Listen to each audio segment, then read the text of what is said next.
வணக்கம்.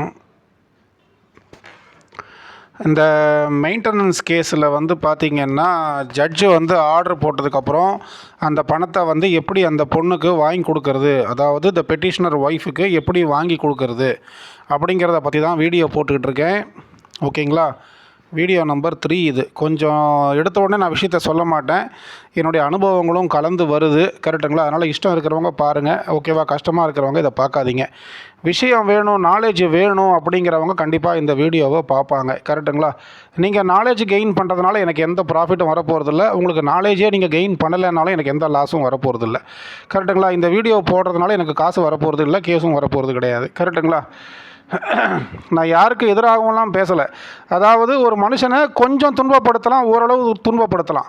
துன்பப்படுத்துறது தான் நான் என் வேலையாக வச்சுருப்பேன் அப்படின்னு சொன்னால் அது கடவுளுக்கே அடுக்காது. துன்பப்படுத்துறதுன்றது என்ன அப்படின்னா, ஒரு மனுஷன் ஒரு பிஎல் முடிச்சுட்டு கோர்ட்டுக்கு ஃப்ரெஷ்ஷாக ப்ராக்டிஸுக்கு வரும்பொழுது அவனும் நம்மளை போல் கவுன் போட்டு வருவான். அத்தனை பேரும் கவுன் போட்டிருப்பாங்க. ஓகேவா? அவன் என்ன பண்ணுவான், நம்மளை பார்த்த உடனே ஃபஸ்ட்டு எடுத்தோடனே அஸ்ஸலாமு அலைக்கும் அப்படின்வான். அதாவது என்ன அர்த்தம்னா, இறைவனுடைய சாந்தியும் சமாதானமும் உங்களுக்கு உண்டாவதாக. அதாவது என்ன அர்த்தம்னா, உங்களுக்கு சாந்தியும் சமாதானமும் உண்டாவதாக என்று இறைவனிடத்தில் நான் பிரார்த்திக்கிறேன் அப்படின்வான். அதான் அதுக்கு அர்த்தம். கரெக்டுங்களா? நான் மறுபடியும் சொல்கிறேன். அதாவது ஒரு மனுஷனை துன்பப்படுத்தலாம், ஓரளவு துன்பப்படுத்தலாம். ஒரேடியாக துன்பப்படுத்தினா என்ன ஆகும்னா அது கடவுளுக்கே அடுக்காது. இங்கே துன்பம்ன்றது என்ன தெரியுமா? சார் நான் நேற்று தான் சார் முந்தானேத்து தான் பிஎல் முடித்தேன், நேற்று தான் ஆல் இண்டியா பார் எக்ஸாம் எழுதி பாஸ் பண்ணேன், இன்றைக்கி தான் கோர்ட்டுக்குள்ளே வரேன் சார், நானும் உங்களை போல் கவுன் போட்டு ப்ராக்டிஸ் பண்ணுற ஒரு ஜூனியராக வந்திருக்கிறேன் சார், அஸ்ஸலாமு அலைக்கும் அப்படின்னு அவன். அப்படின்னா என்ன அர்த்தம்? எடுத்த உடனே அவன் நமக்கு மரியாதை கொடுத்து விட்டான். நாம் என்ன பண்ணணும், அவனுக்கு வாலைக்கும் அஸ்ஸலாம் வா ரஹமத்துல்லாஹி வா பரகாத்துஹு நம்ம சொல்லிடணும். கரெக்டுங்களா? அப்போ எப்படி இறைவனுடைய சாந்தியும் சமாதானமும் உங்களுக்கு உண்டாவதாக என்று நான் பிரார்த்திக்கிறேன் அப்படின்னு அவன் சொல்லிட்டான். அப்போ நம்மளும் என்ன பண்ணணும்னா, எப்போ உனக்கும் சாந்தியும் சமாதானமும் அமைதியும் உண்டாவதாக, இறைவனுடைய சாந்தி அமைதி உனக்கு சமாதானம் உனக்கு உண்டாவதாக என்று நானும் உனக்கு சொல்லுகிறேன், இறைவன் உன்னை ஆசீர்வதிக்கட்டும் அப்படின்னு சொல்லிட்டு நம்ம சொல்லிடணும். கரெக்டுங்களா?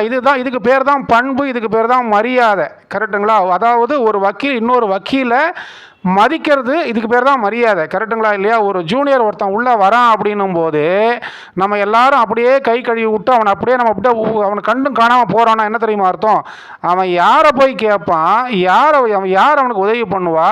இத்தனை அட்வொகேட்ஸ் இருக்கிறாங்க, நமக்கு கண்டிப்பாக இவங்கெல்லாம் நம்மளுக்கு சீனியர்ஸு, இவங்கெல்லாம் கண்டிப்பாக நம்மளுக்கு உதவி பண்ணுவாங்க, ஒரு சப்போர்ட் பண்ணுவாங்க, ஒரு ஹெல்ப்பாக இருப்பாங்கன்னு அவன் நம்பி உள்ளுக்குள்ளே வருவான். கடைசியில் பார்த்தா அபிமன்யு கதையாகி போயிடும். கரெக்டுங்களா? அபிமன்யுவை எல்லாரும் சேர்ந்து குத்துவாங்க பார்த்தீங்களா அங்கே மகாபாரத்தில்? அந்த மாதிரி இப்போ நம்ம என்ன பண்ணுவோம், குத்தலாம் மாட்டோம், அப்படியே கவர்மெண்ட் நம்ம வேலையை பார்த்துட்டு போயிடுவோம். கடைசியில் அவன் என்ன ஐயோ ஆஹா, இப்போ இவங்களாம் நமக்கு ஹெல்ப் பண்ண மாட்டாங்களா, சப்போர்ட் பண்ண மாட்டாங்களா, இவங்களாம் டவுட்டாக நமக்கு சொல்லித்தர மாட்டாங்களா அப்படின்றத அவன் புரிஞ்சுக்கிட்டு அவன் போய் செக்ஷன் ஆஃபீஸர் எல்லார்கிட்டையும் போய் கேட்டு எல்லாரும் அவனை அவமானப்படுத்துவாங்க.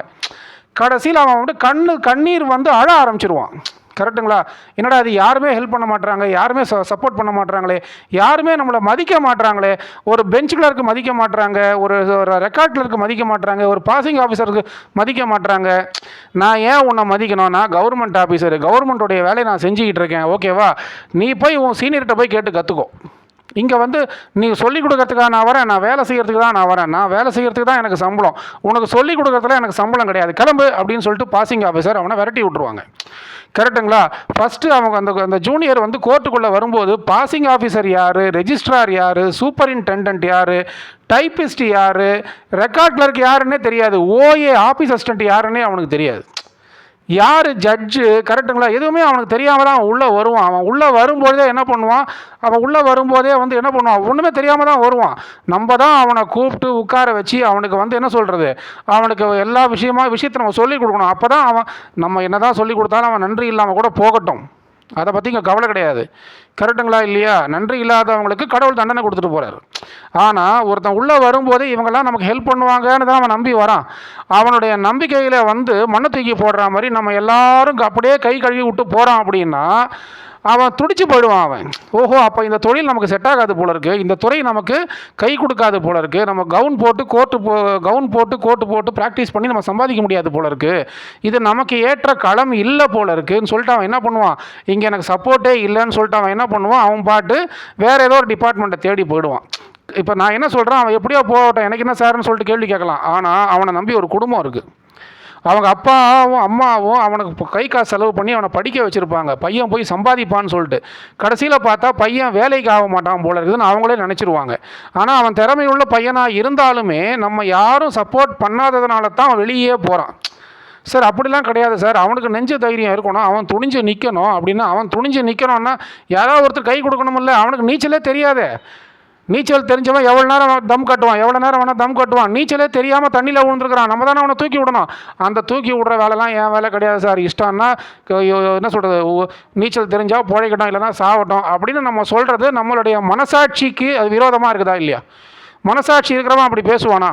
நாம் எல்லோரும் கல்யாணம் ஆகிருக்கு, குழந்தை குட்டி பெற்றிருக்கோம், நமக்கும் பிள்ளைங்க இருக்குது. நாளைக்கு நம்ம பிள்ளைங்களும் இந்த மாதிரி கோட்டு போட்டு கவுன் போட்டு உள்ளுக்குள்ளே வரும்போது நமக்கு பெருமையாக இருக்கும். கடவுள் அப்போ நம்மளுடைய உயிரை எடுத்துட்டாரு வைங்க, அப்போ யார் அந்த நம்ம குழந்தைங்களுக்கு சப்போர்ட் பண்ணுவா? நம்ம எப்படி வக்கீலாகி உள்ளுக்குள்ளே கோர்ட்டுக்குள்ளே வரோமோ அதே போல் தான் நம்ம பிள்ளைங்களும் நாளைக்கு வரும்.